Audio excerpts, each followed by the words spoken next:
இன்றைக்கி நம்ம எங்கே போகிறோம் அப்படின்னு பார்த்தீங்கன்னா, மூலிகை ராணி அப்படின்னு சொல்கிற நம்ம கொல்லிமலைக்கு தான் போகிறோம். கொல்லிமலையில் வந்து நிறைய இடங்கள் பார்க்க வேண்டிய இடங்கள் இருக்குது. ஒரு ஏஜுக்குள்ளரா தான் அந்த இடத்துக்குலாம் போ முடியுங்கிற மாரி. வயசான காலத்தில சில இடத்துக்குலாம் நம்மளால போ முடியாது.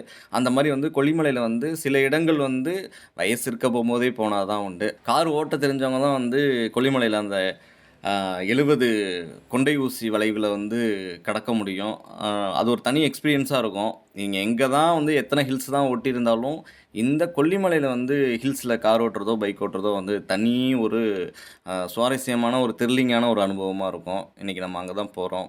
கொல்லிமலையை நோக்கிய பயணம் இனிதே சிறக்க, நம்ம வந்து தஞ்சாவூர் ராஜராஜ சோழன் அவர்ட்டேருந்து நம்ம வந்து அவர கும்பிட்டுட்டு இங்கேருந்து கிளம்புவோம். ஏன்னா, அவரு போகாத பயணங்கள் இல்ல. அவரு போகாத ஒரு நாடு இல்ல, ஊர் இல்ல.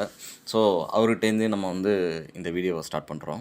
தஞ்சாவூர் டூ கொல்லிமலை வந்து 178 கிலோமீட்டர் வரும். இங்க தஞ்சாவூர்லேருந்து உங்களுக்கு வந்து 2 ரூட் இருக்கு. நீங்க வந்து இந்த ஹில்ஸ் எக்ஸ்பீரியன்ஸ் பண்ணணும், நம்ம அதில வண்டி ஓட்டி எக்ஸ்பீரியன்ஸ் பண்ணணும்னா வந்து, நீங்க போற வழி வந்து நீங்க வந்து துறையூருக்கு முன்னாடியே லெஃப்ட்டு வந்து கண்ணூர்னு ஒரு ஊர் வரும்.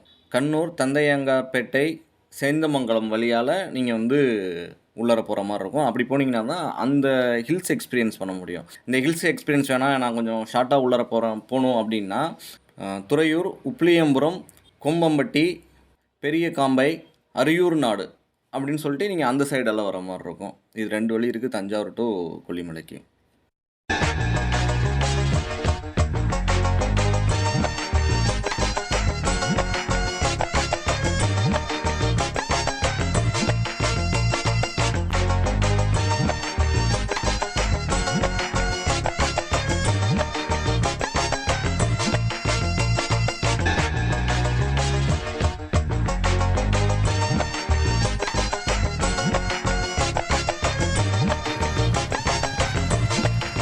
கொல்லிமலை ஹில்ஸ் வந்தாச்சு. இன்னும் எத்தனை கிலோமீட்டருங்க இருந்து? இது 34. 34 கிலோமீட்ரு. அதான் ஸ்டார்டிங் பாயிண்ட். இங்கேருந்து ஏற போகிறோம். மேலே போய் ஏறிட்டு மற்ற இடத்த காமிக்கிறோம்.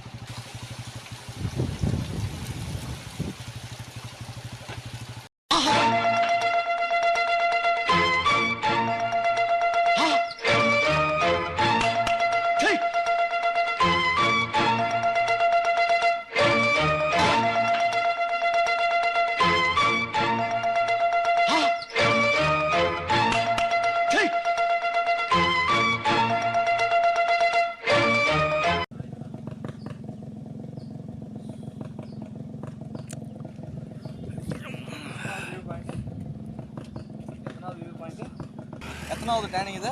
30. 30வது. இன்னும் எத்தனை இருக்கணும்? 30ஆ? இன்னும் 40 இருக்கு. 47 இருக்கு. நம்ம இப்ப இருக்கிற இடம் பார்த்தீங்கன்னா, 30வது ஹேர்பின் பெண்டு. இங்க வந்து ஒரு வியூ பாயிண்ட் இருக்கும். இந்த வியூ பாயிண்ட் மட்டும் தான் உங்களுக்கு வந்து டவர் கிடைக்கும். இதுக்கு மேல நீங்க போனீங்கன்னா வந்து மொபைல் டவர் கிடைக்காது. நீங்க ஃபோன் பேசுறதா இருந்தா இங்கேயே நின்னு பேசிட்டு போறது தான் பெட்டரு. மேல போனதுக்கப்புறம் ஒரு சில இடத்துல மட்டும் தான் டவர் இருக்கும். எல்லா இடத்துலயும் டவர் கிடைக்காது. நீங்க பெட்ரோல் பங்க்ல பெட்ரோல் போடுற மாரி இருந்தாலும், அவங்களோட ஹாட்ஸ்பாட்ட ஆன் பண்ணி, நீங்க வந்து வைஃபை கனெக்ட் பண்ணி, அப்படி தான் ஜிபே பண்ற மாரி இருக்கு. எந்த கடைக்கு போனீங்கனாலும் அவங்க வந்து உங்களுக்கு வந்து வைஃபை ப்ரொவைட் பண்ணுவாங்க. நீங்க அதில வந்து யூஸ் பண்ணி ஜிபே பண்ணிக்கலாம். இங்க வந்து 3 அருவிகள் இருக்கு. 3 ஃபால்ஸ் இருக்கு நம்ம குளிக்கிறதுக்கு.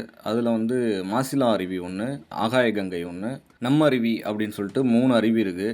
இந்த 3 அருவியிலயும் வந்து ஒவ்வொன்னும் ஒரு ஒரு மாதிரியான ஸ்பெஷல் உள்ளது. இப்போ வந்து மாசிலா அருவி எடுத்துக்கிட்டிங்கன்னா, இப்போ நாங்க மாசிலா அருவி தான் போயிருக்கோம். இப்போ இங்க வந்து பார்த்தீங்கன்னா, லேடீஸோட நீங்க வந்து குளிக்கலாம். குழந்தைங்கள அழைச்சிட்டு வரலாம்.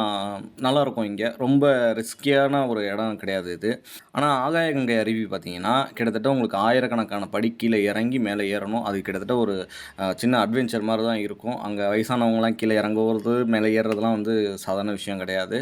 அதே வந்து நம்ம அருவியும் பார்த்தீங்கன்னா, நீங்க கீழ இறங்கி போய் தான் குளிக்கிற மாரி இருக்கும். அதுவும் கொஞ்சம் தூரம் நீங்க கீழ போற மாரி தான் இருக்கும்.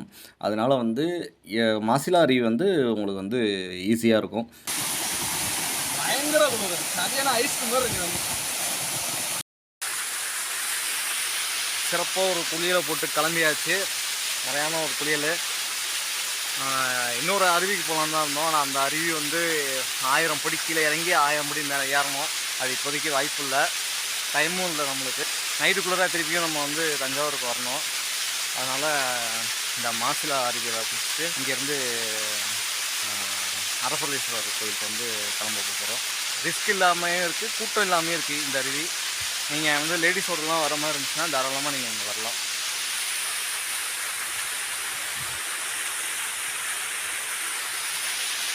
வாங்க அடுத்த கோயிலுக்கு போவோம். இதுதான் பார்க்கிங்லேருந்து மாசிலா அருவி வர வழி. கொஞ்சம் தூரம் தான், ஒரு 300 மீட்டர் தான் இருக்கும். அந்த கேப்பில் வந்து குழந்தைங்க விளையாடுறதுக்கு வந்து பார்க் இருக்குது. குழந்தைங்க அழைச்சிட்டு தான் சூப்பராக இங்கே குளிக்க வச்சுட்டு இங்கே கொஞ்சம் நேரம் குழந்தைங்களோட டைம் ஸ்பெண்ட் பண்ணிட்டு சாப்பிட்றதுக்கு அப்புறம் மாதிரி இருந்துச்சுன்னா இங்கேயே உட்காந்து சாப்பிட்டுட்டு லேடிஸ் ட்ரெஸ் மாற்றுறதுக்கு வந்து பின்னாடி அங்கே ஒரு இடம் இருக்குது. இங்கே ஓரளவுக்கு ஃபுல்லாகவே நம்மளோட குளிச்சுட்டு மற்ற வேலைகள்லாம் முடிச்சுட்டு அதுக்கப்புறம் ஃப்ரெஷ்ஷாக நம்ம வந்து சாமி பார்க்குறதுக்கு போகிறதுக்கு கரெக்டான ஒரு இடம் இந்த இடம். அரப்பளீஸ்வரர் கோயிலுக்கு போகிறதுக்கு முன்னாடி நம்ம வந்து இந்த கொல்லிமலையோட அரசனை பற்றி நம்ம தெரிஞ்சுக்கணும். இந்த கொல்லிமலையோட அரசன் வந்து வல்வில் ஆதன் ஓரி அப்படிங்கிற ஒரு அரசன் தான் வந்து இந்த கொல்லிமலையை வந்து ஆட்சி பண்ணிகிட்டு இருந்தது. பொதுவாக வந்து இப்போ வேட்டையாட போகிறோம் அப்படின்னா நம்ம வந்து ஒரு டார்கெட்டை தான் ஃபிக்ஸ் பண்ணி அதை தான் அடிக்கிறதுக்கு வந்து பிளான் பண்ணுவாங்க. ஆனால் இந்த வல்வில் ஆதன் ஓரி அப்படிங்கிற அரசன் வந்து 5 டார்கெட்டை ஒரே அம்பில் வந்து அடிக்கிற மாதிரி வந்து பிளான் பண்ணுவாராம். அந்த அளவுக்கு வந்து ரொம்ப சிறந்த ஒரு வேட்டையாடி அந்த கொல்லிமலை ஆட்சி பண்ண அந்த வல்வில் ஆதன் ஓரி அப்படிங்கிற அரசன். இவரை பற்றி நிறைய விஷயங்கள் வந்து யூடியூப்பில் நிறைய வீடியோக்கள் இருக்குது, நீங்கள் வந்து அதை சர்ச் பண்ணி தெரிஞ்சுக்கிங்க. இதுதான் கொல்லிமலை அரப்பளீஸ்வரர் கோயில். இந்த கோயில் வந்து குறைச்செல்லாம் 1300லேருந்து 2000 வருஷத்துக்கும் பழமையான ஒரு கோயில்னு சொல்கிறாங்க. இங்கே வந்து கோரக்கல் சித்தர் வந்து வழிபடுறதா வந்து ஐதீகம் இருக்குது. ரொம்ப பழமையான ஒரு கோயில். கண்டிப்பாக இதை மிஸ் பண்ணாமல் இந்த கோயிலை வந்து பாருங்கள்.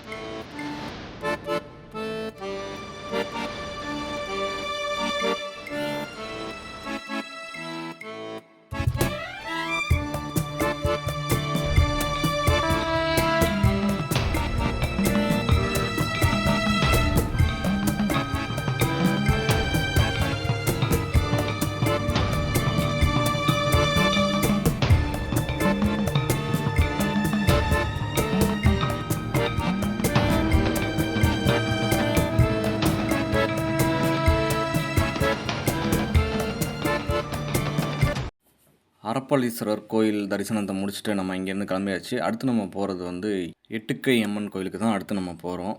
கொல்லிமலைனாலே நிறைய சித்தர்கள் வாழ்கிற இடம். இங்கே வந்து சித்தர்கள் வந்து நிறையா வந்து தவம் இருந்த இடம் அப்படின்னு சொல்லுவாங்க.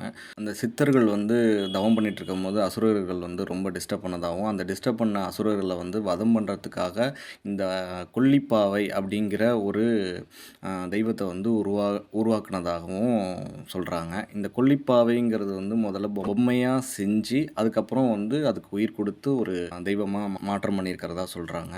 அப்படி சித்தர்களை டிஸ்டர்ப் பண்ணுற அசுரர்களை வந்து இந்த கொல்லிப்பாவை எப்படி வந்து கொல்லுவாங்க அப்படின்னு பார்த்தீங்கன்னா, இவங்களோட அழகில் அந்த அசுரர்கள்லாம் மயங்கி இவங்க கிட்டக்க வர போகும்போது அந்த அசுரர்கள் எல்லாரையும் வந்து கொன்னுருவாங்களாம். இதை மீறி இந்த கோயிலுக்குள்ளார நீங்கள் போகும்போது நீங்கள் பார்ப்பீங்க, இந்த ஒரு சைடு ஃபுல்லாக வந்து துணிகளாக இருக்கும். அதுவும் வந்து யூஸ் பண்ண துணிகள். இது எதுக்கு அப்படின்னு சொல்லி நான் கேட்க போகும்போது அந்த அந்த அங்கே உள்ள பூசாரி சொன்ன விஷயம் என்னென்னா, நம்ம வீட்டிலேருந்து யாராவது காணாமல் போயிட்டாங்கனாலோ இல்லை ஹஸ்பண்ட் ஒய்ஃப் பிரிஞ்சிட்டாங்கனாலோ அவங்களோட ட்ரெஸ்ஸை வந்து இங்கே கொண்டாந்து வச்சுருவாங்களாம். 2 பேரோட ட்ரெஸ்ஸையும் ஒன்றா வந்து முடிச்சு போட்டு இங்கே வச்சுட்டாங்கன்னா ஹஸ்பண்டோட ஒய்ஃப் சேர்ந்துருவாங்களாம். அது இல்லாமல் காணா போயிட்டாங்க, நம்ம வீட்டில் உள்ளவங்க காணா போயிட்டாங்கன்னா அவங்களோட ட்ரெஸ்ஸை கொண்டு வந்து இங்கே வச்சுட்டாங்க அப்படின்னா அவங்க சீக்கிரம் கிடச்சிருவாங்க அப்படிங்கிறது வந்து இந்த கோயிலோட ஐதீகம். இதே மாதிரியே வந்து அந்த கோயில் ஃபுல்லாக வந்து ஒரு பூட்டு அந்த செம்பில் வந்து எழுதி சுருட்டி அந்த இடத்துல வந்து கட்டியிருந்தாங்க. அந்த கோயில் ஃபுல்லாக அவங்க பார்க்க முடியுது. இது எதுக்கு அப்படின்னு கேட்டால், மீள முடியாத பிரச்சனை, நம்ம கோர்ட்டு கேஸுன்னு இருக்குது அப்படின்னா இதுலேருந்துலாம் நம்ம மீண்டு வெளியில் வர்றதுக்கு இந்த பூட்டும் இந்த செம்பில் வந்து எழுதியும் இங்கே வந்து எழுதி கட்டிட்டு போயிடுவாங்களாம். அது சீக்கிரமாகவே வந்து நடந்துருமா. அப்புறம் அந்த பில்லி சூனியம் இந்த மாதிரிலாம் நம்மளுக்கு வச்சுருக்காங்க அப்படின்னா நீங்கள் அந்த கோயிலுக்கு போனீங்க அப்படின்னா அது சீக்கிரமாகவே நிவர்த்தி ஆயிரும். நம்மளுக்கு வந்து அந்த பிரச்சனை வந்து நம்மளை டிஸ்டர்ப் பண்ணாது அப்படிங்கிற மாதிரி சொன்னாங்க. எட்டுக்கை அம்மன் கொல்லிப்பாவை இங்கேயும் நம்ம வந்து தரிசனத்தை முடிச்சுட்டு இங்கேருந்து கிளம்பிட்டோம். அடுத்து நம்ம வந்திருக்க இடம் பார்த்திங்கன்னா பழங்குடியினர் சந்தை. கொல்லிமலையில் காட்டில் விளையிற வாழைப்பழமாக இருக்கட்டும், பழப்பழமாக இருக்கட்டும், சீத்தாப்பழமாக இருக்கட்டும், இந்த மாதிரி பழங்கள்லாம் வந்து காட்டில் விளையிற பழங்களை வந்து இங்கே சந்தை போட்டு விற்றுட்ருக்காங்க. இப்போ நம்மளை மாதிரி டூரிஸ்ட் வரவங்க வந்து அங்கே வந்து காட்டு பழங்களோட டேஸ்ட்டை நம்ம வந்து வேறு எங்கேயும் வந்து நம்ம பார்க்க முடியாது. ஸோ இங்கே நம்ம எதாவது வேணும்னா நம்ம இங்கே வாங்கிக்கலாம். இது என்ன பழம்? டவர் இல்லையா? சீத்தாப்பழம். நல்லா சரியான டேஸ்டா இருக்கு. ஓ, டேஸ்ட் செம்மையாக இருக்கும். வித்தியாசமாக இருக்கு. டவர் இல்லையா? சோம்பு, பட்டை, கிராம்பு, மிளகு இதெல்லாம் வந்து இங்கே வாங்கிட்டு போவாங்க. அந்த ஜாமானும் இங்கே நீங்கள் வாங்குறதா இருந்தால் இங்கே நீங்கள் வாங்கிக்கலாம். செம்மேடுங்கிற ஒரு இடத்துல வந்து அந்த ஜாமாக்கள்லாம் நம்ம வாங்குகிற இடம் செம்மேடு. இதை முடிச்சுட்டு நாங்கள் வந்து கீழே இறங்க ஸ்டார்ட் பண்ணிட்டோம்.